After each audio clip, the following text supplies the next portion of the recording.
yasimbe nana, you can use this, and then you will not toida kufukira lwalero, toida kufukira lwancho, again the other day. So, kozesa omukisa guno okuba ku nicho wesimbira ebintu mbibwe nga bali kubiseera. I think when Mr. Museveni talked about cassava, the price went high. Cassava is now one of those things we watasobola kugula. Those abanaife abali kulima amatoke bali kufunamu. I never seen a talking enkota ya mitwalo 10, mitwalo 7. If you have a family like mine, enkota ndala mujiri ya kuchamisa na chonka, so you spend 100,000. If you want to eat matoke again, another 100,000. Ainge nebagabire misala yoti bali kujongeza. This morning on the hot cup at 9, I have two great men, Council Simon Ssenyonga, pleader, lawyer, pleader. Enjawulo bulola abuuza tabyawula. Omu yaba yasoma busoma mateeka, omulala aba asobola okuga practicinga. So who of the two is a counsel? The pleader, oba guwandiise advocate. So an advocate is a counsel, is a pleader. Counsel is the title of an advocate. Okay. Yes. A lawyer is one who went to law school for 4 years. Yeah, soma yabireka awo. Nasoma nategera. Bogenda ko DC no yita no bera enrolled. So yabera munnamateeka. Oyabera nadda munnamateeka abera lawyer generally. Kati yagasoma osomi n'akomaawo. Ndi munnamateeka. Kati pleader yo yasobola ogenda mu kooti. N'awolereza abantu. Gw'oli ku ddaala ki? Pleader. Wolereza abantu. Kampala muno. Si mu Kampala mukka. Uganda yonna. Uganda yonna. Sanyiso okulaba. Zasenze mu Uganda. Ndi bulungi. Ndi bulungi. Jebali. Mu byobufuzi ozannyirawa? Sirina nnyo wembwa mu kaseera kano. How does an intellectual at your level kubula wagwa? Otyaki? At your level that you cannot decide where you belong. Intellectual, ekikufuula intellectual si kubeera na side ya byabufuzi. Naye kutegeera nsonga na reasoning and logic. Exactly. Yes, and being able to no, it's a limited perspective for you to think that we're not only confined in the current political terrain. So an independent person. At least as of now. You are independent. Yes. Does it really exist? It is very possible to exist. You can be, you're independent but sympathetic to somewhere. Depending on the situation, it's not a constant. What is your heart saying? My heart is very clear. Welcome to Baba TV. Thank you. I hope we have a very good show. Anderson Burora, common suspect. Everywhere NRM is attacked. You see, the very, very early suspect you expect to come out and say something. We'll have Burora out there. You'll always be here. Finally, you're here because when the message was here yesterday, my mind was like, now that the message has been here and hit people, the Buroras will be here the following. And indeed, I see you today. You're welcome. Good morning. Thank you. How is Lubaga? Lubaga is good. What I disagree with my brother is how can you have that wealth of knowledge as you claim to have, but you have no sense of belonging? First, confirm that he has the knowledge, because but you should suggest that you're not sure. Confirm that the knowledge of I don't want to confirm because my scale is maybe limited too. Na ye toyinza kuba na intellectual nga toyina sense of belonging. He belongs to the legal fraternity. Politically, he does not believe in any of the two. No, that yes, he should confess that I don't believe. Burora, as RCC of Lubaga, kantandike nawe. First, how is Kampala? Kibuga kiri kitya? Kibuga nga bw'olaba enteebereza y'obudde. N'ekibuga bwe kityo. Temperature zibeera zambuka nga bwe zikka, bwe ziyambukirira, bwe zisala, bwe zigenda mu red ne zivaayo. So ekibuga every minute that ticks, that is something.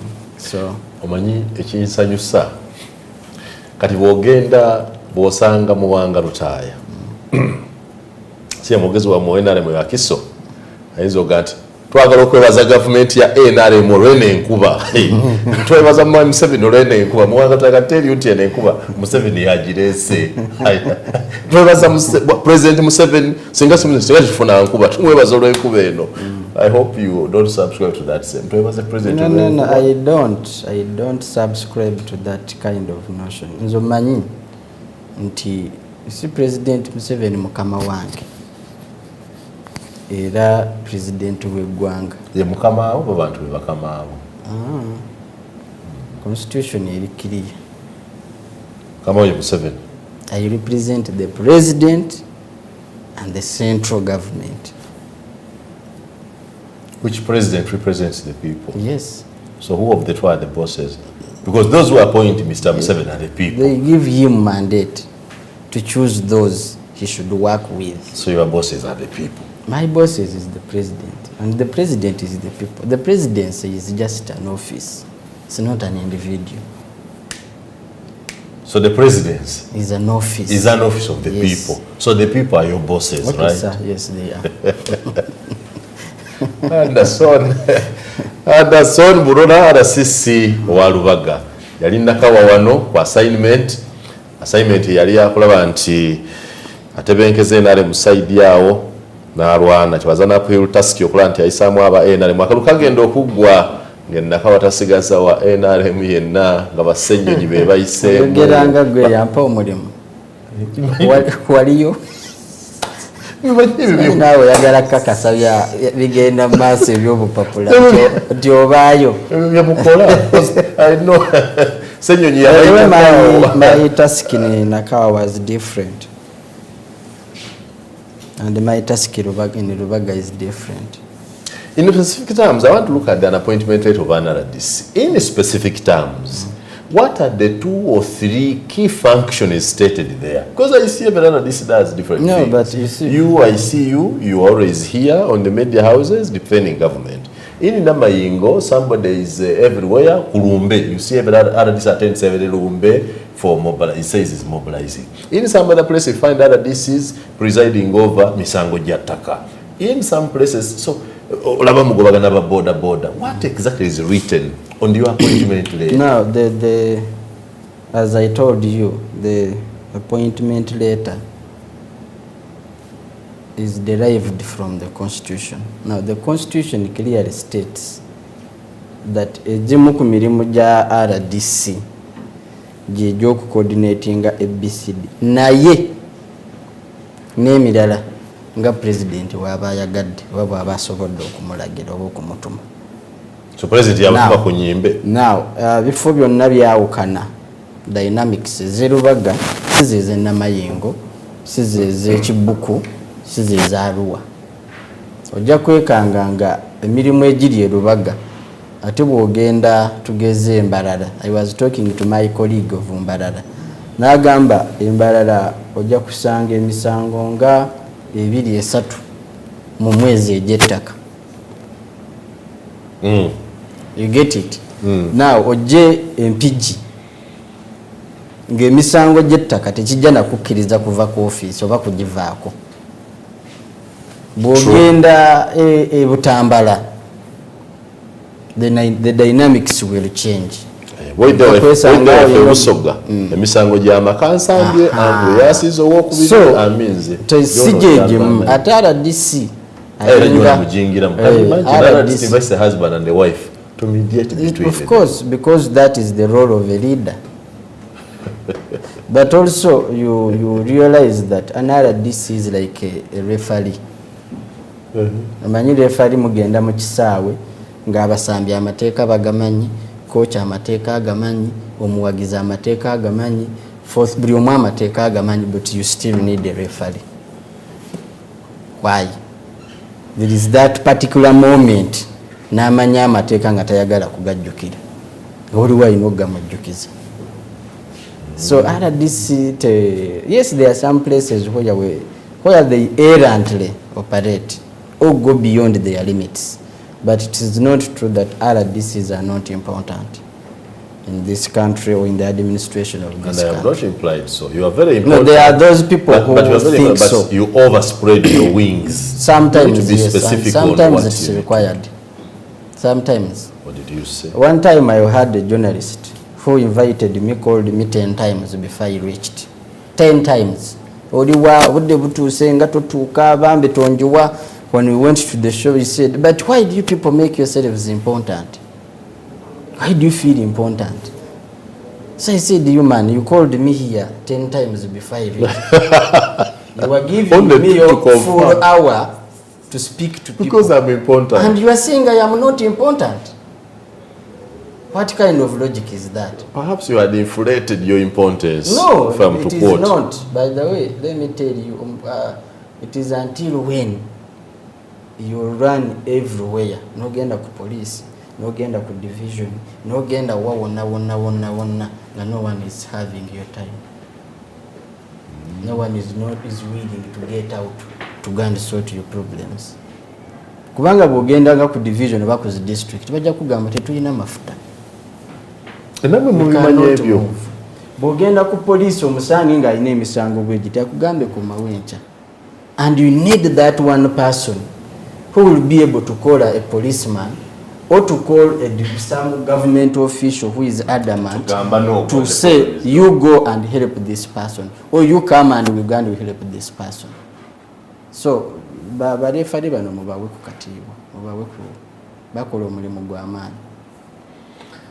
I don't think you have answered my question. I wanted especially to see what is written on your appointment letter. Because I do not have I don't have the copy. If I had gotten a copy, I would know. I want to see what is written, because you'll do any other job. That's what happens even to us. Muyanga, you'll do this in this company. But there are those, they can say others, but there are those specific ones that you have to do. And you refer to the Constitution. Have you read the Constitution about RDCs? So, the idea of the RDC is that when you look at the nature of our governance system, okay, twin structures is a local government system. But RDCs bali more from a security political angle. That they are ngabo manyinti ideally obanga bwebagala okisiiga ate si bonni ne bakama baabwe oba kisiiga nti ba RDC bakiikirira president, okay, not even a president but the executive at a district level. Are you reading from the law? The law is specific on the president or on central government? It is very specific, but I'm saying that the RDCs are representatives, an extension of the political security angle of the executive. So theirs is a camouflage. It's a camouflage of political and security. Why not balance politically? Nti obokola ebyobufuzi mu Uganda. Njagadde Uganda Anderson kyayogedde nti olina okutegeera context mu nsi gy'okoleramu. Constitution kyayogera nzize nkitegeera bwe nze nga nkula mu nsonga zino ez'ebyobufuzi. Nti waliwo constitution kyeyogera, waliwo practice eriwo. Constitution egenda kugamba nti when akwagadde constitution kyeyogera. That's why I said, have you read the constitution specifically about the RDCs to know what does the constitution tell them to do? The specific role of an RDC is to be a representative of the executive wing of the government at the district level. But the danger with our function, the representatives, yes, that's the appointment, the office. And you but the core functions of an RDC, they do not have any specific. Omanyi olumu twagala okudiriza constitution kyegamba nene constitution yaffe engeri gye bagiwandiikamu, some of these areas were smuggled in for the purpose of securing political capital. That is not true. Not for the purpose, interpretation yange, not for the purpose of achieving the ideal common good of the common man in Uganda. Amache sinategeera. Mwenna tewali ampa mulimu mutongole ogwa RDC. Tewali mulimu muwandi because there is an appointment letter issued to Burora, and Burora says it emanates from the constitution. And I'm saying, what does the constitution say specifically in part the works of this? What I'm giving you are the observations I have made. That I see RDC presiding over a Mikolo, as representative of the president. Naye olusomba lwanga baziika nnyo ku nnyimbe in some places, nembalanga batula mu nsonga z'ettaka, nendabalanga agoba aba boda boda, agobagana n'aba boda boda, nembalaba mu bululu nga banoonya obululu, mbalabyeko nga batukuba emiggo mu biseera by'okulonda. So I'm asking, what exactly is written for them to do? Kankuyambeko kukitegeera ekyo nga nkuwa comparative example. Bw'osoma between akawaayiro aka-7.3 ne-7.7 akasemateeka, for example kakuwa obuvunaanyizibwa bwa members of parliament. And their roles are their work is specific. Their role is their work is specific, okay, to make laws oversight, for the order, legislation, the governance of the country. Yes. Okay, oversight and legislation. Now, and appropriation. There is also appropriation. And appropriation for the budgets. But when you come on ground, how much of that is realized? Fine, that's a different discussion. The discussion was that that there are three. No, they can add on, but the core ones are legislation. You cannot even add oversight, appropriation. Now, binera bibakola kumpa ku buyambi biri additional in their own context, but they are already core. I wanted to know the cores of an RDC. So that was Anderson when he was being appointed. What were the specific things? Kubanga ze kugambye. But you as you know how Anderson got to you? He said my appointment emanates from the Constitution. Yes. And I said the lawyer near me should tell me what does the Constitution say about RDCs? And I've given you the very specific role. Actually, I've been very specific. Kugambye, the RDC's specific role is to be a representative of the executive wing of the government at the district level. Their role is both security and political in the context of representing the executive at that level. Council, I am a representative of Baba TV in this talk show now. Yes. Yes, I am Baba TV. You understand? Yes. But my specific function is to moderate between the two of you. Now, that's why I've told you, as a lawyer, let me now help you, because this is what I went to school to do. It's what I actually wanted from the first place. When you're interpreting the Constitution, it is interpreted in the context. There are various rules of interpreting the Constitution. But you must be able to interpret the Constitution in the context of the circumstances prevailing. Nenkugamba nti no bw'otunuulira political setup ya Uganda. And RDC has no specific. And RDC has no specific. And RDC, ate Anderson yakyogere bulungi. And RDC alina emirimu egy'enjawulo as and when they are assigned. Aurora, what is written in your appointment letter as a specific duty for you? What are your deliverables? How are you supervised? The appointment letter is a post-mortem. It is a post-mortem. Another DC's role is to represent the president. Now, let me explain this to you. The president, as I told you, is an institution, presidency, that has interests. I'll give you an example in Lubaga. If it was anticipated, what if it happens that there is an area where the presidency or the president is not represented in terms of political interests? That is one. Two, government interests. Government interests and the presidency interests differ. They are different. Bwembanga nkola emirimu e Lubaga. Emirimu egyo gye mbuuza. So, bw'okubagana ne president, bw'okubagana n'aba boda boda. Kulwanira n'abasolda ba Museveni yali mu kugoba n'aba boda boda. Emirimu emikulu giri ebiri. Ogusooka to head security. Okulira ebyokwerinda. Ekyokubiri okulondoola enkola n'enteekateeka za gavumenti. Okulondoola. Yes. Ekitegedde. Very good. Now, bwemba ndi mu kuheadinga security tekitegeeza nti nze nkwate mundu nengenda nga nedda. I coordinate. You supervise in that case. Yes. I supervise prisons. I supervise courts. I supervise police. I supervise all armed forces. Courts? Yeah, because we work with courts. Supervise? Yes. Aurora. Yes. As an RDC? You see, as an RDC, tulina kye tuyita DCC. Whereby, actually, let me link it. Betuba tutula ku District Security Committee. Ebintu byonna byonna bigenda mu court biva waffe. Biva mu community yaffe. biba biri criminal biyita mu department ya DPP. Bwe biba bya civil, we still sometimes have an advantage. That is why we work together with courts and security. Two, whatever, as supervisor of courts. When decision comes from court, where does it go? Who implements it? It depends. Court may direct police or other administrators. It comes back to for enforcement. How do we supervise courts?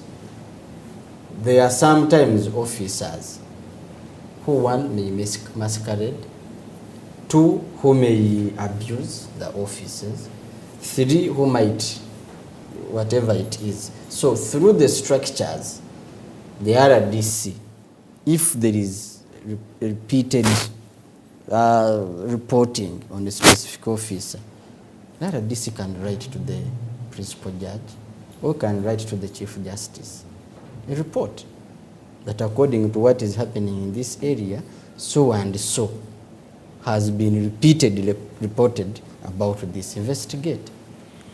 Baba TV. Akasembayo. The hot cup at 9. Akasembayo. Nti bobanga representing a government. What forms government?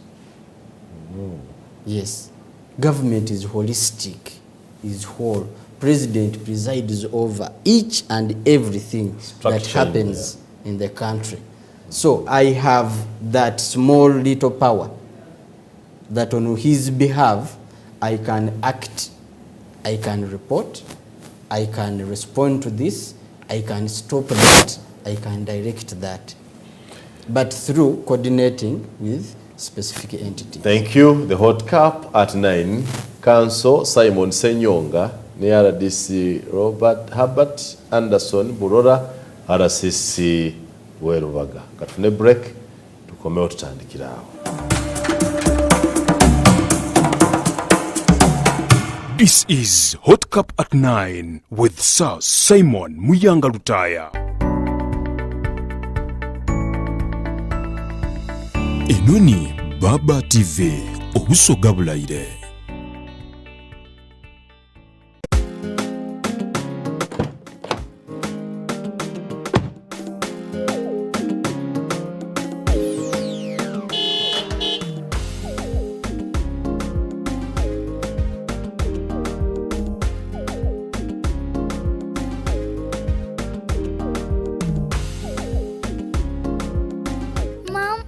Is missing.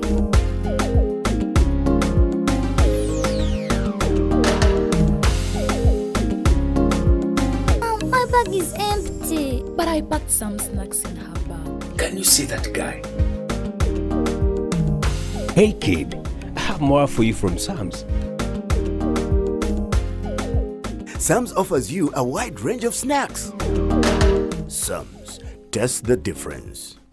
Omuzadde yagaliza omwana w'ebirungi kankwanjulire Landmark Junior School essomero erisinga obulungi ly'abawala n'abalenzi abava awaka n'ab'ekisulo. Tulina kindergarten eyoyoteddwa obulungi, abasomesa batendeke endabirira, endiisa n'ebisulo by'abaana bigazi ddala. Eddiini y'emu ku mpagi ze twesigamako okubangula abaana, tutumbula ebitone mu kuyimba, mu mizannyo, mu katemba n'ebirala. Tulina emmotoka ezitumala obulungi okutambuza abaana abava awaka, okuwandiisa abayizi kugenda mu maaso ku ssomero lyaffe okuva ku nursery paka ku P7. Tusangibwa Zana ku Batabata miles 6 okuva e Kampala ku Entebbe Road. Ebisale byaffe byebyo ebisaanidde okumanya ebisingawo kuba ku ssimu zino wammanga. Landmark Junior School ku lw'omuyizi ow'omugaso eri eggwanga. Your money by choosing the right paint. With Global Paints, you don't just paint, but paint for generations to come. Make Global Paints a paint of choice and make your building a paradise. We have weather coat emulsion, undercoat emulsion, silk vinyl emulsion, flat emulsion, super gloss and high gloss. Global Paint, a reliable product.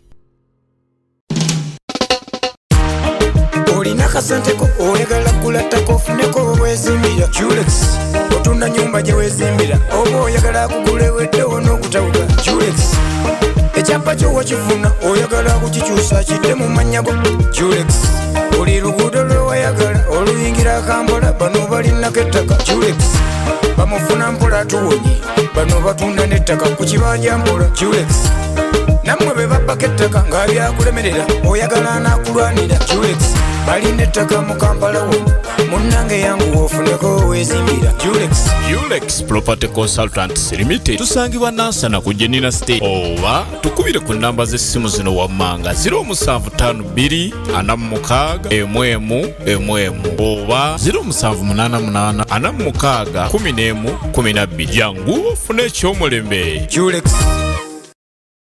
Abaana bato beetaaga endi ennungi okulabirirwa ennyo kituufu ku East African Academy ekawempe ekyo kibakola ssomero lyadde okukusa ne boarding ya nursery wamu ne primary lisangibwa Kawempe Mbogo Tura Road lirina basomesa butendeka obulungi basomesa secular wamu ne theology balina emmotoka ezitambuza abayizi balina computer laboratory swimming lessons ate nga bafaayo nnyo ne ku byemizannyo balya bulungi breakfast wamu ne lunch bagoberera amateeka ga gavumenti gamba ng'okunaaba engalo buli kadde okusanitizinga okwambala mask okwetangira obulwadde bwa coronavirus okuwandiika abaana bapya kati kugenderera maaso okumanya ebisingawo noti 772 ne noti 735 ye East African Academy Kawempe Mbogo Tura Road.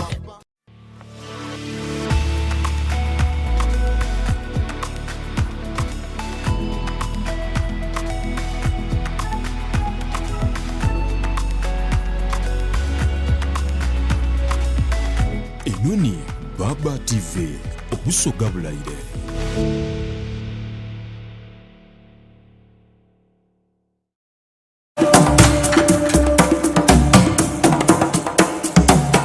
This is Hot Cup at 9 with Sir Simon Muyanga Lutaya.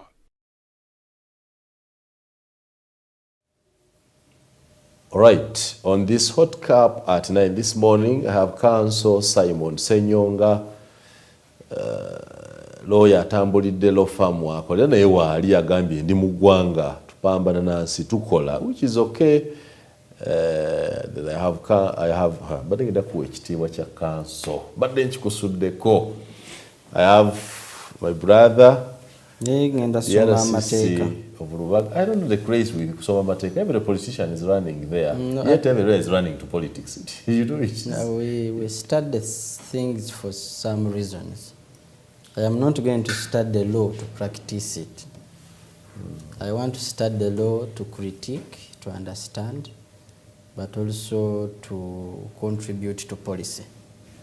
Ideally, if I were in government, by the way, if I were in government, I would propose that every resident district commission, every RCC must have some elementary training, either certificate in law or some diploma in law or something. Because when you get some districts, in the RDC, it's a cocktail.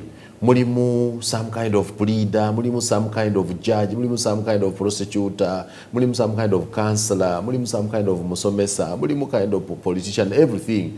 Another DC in the villages is a very, very important Not person. the villages, everywhere. You need to have that backing. Yes. Of the law, of the policy, of administration. Elementary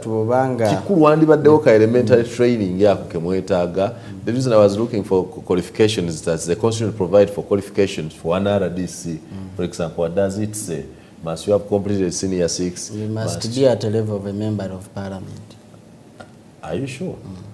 I know RDC who are below that member of parliament qualification. Who are below that? I know some RDCs for sure. I can name them without fear of failure. Maybe what you know is not what is right. Understood. I am not here to discuss. Let me look at the way you are handling Kampala. Kampala concept ya government. And you have a development concept of a city means that you relegate all the poor. You relegate?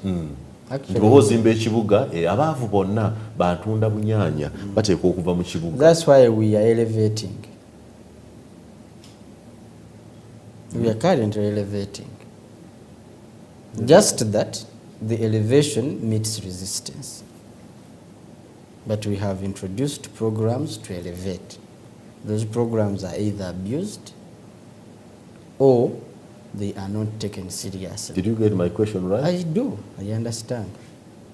That because you want to develop Kampala to look like any other city you have seen. So we must reduce aba boda bavemu, abatunda obunyanya bavemu, abatembeyi bavemu. Boda tetwagala. Taxes ziteekwa okuvaamu. No. Tuteekewo bus. That for every new thing you bring. Kankubulire Simon, a city, for anything to be a city, for Mwanga to be a journalist, you must have certain qualifications. You must meet. Okay, you can. Okay, don't say. Let me not say qualification. Minimum standards. Now, for it to be a city, there must be order. That is one. We are not, for your information, saying that we are chasing away borders. That is misinformation.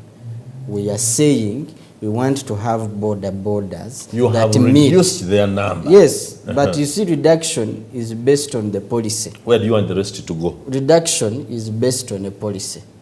You must have qualifications because you're not. It's not your bedroom. You can behave the way you want depending on where you are. How you behave in the bedroom is not the way you behave in the sitting room. It's not the way you behave in the compound. It's not the way you behave in the public. Depending on who you are also. It's subject to who you are. Yes. So we are saying that for a border to be a border, one should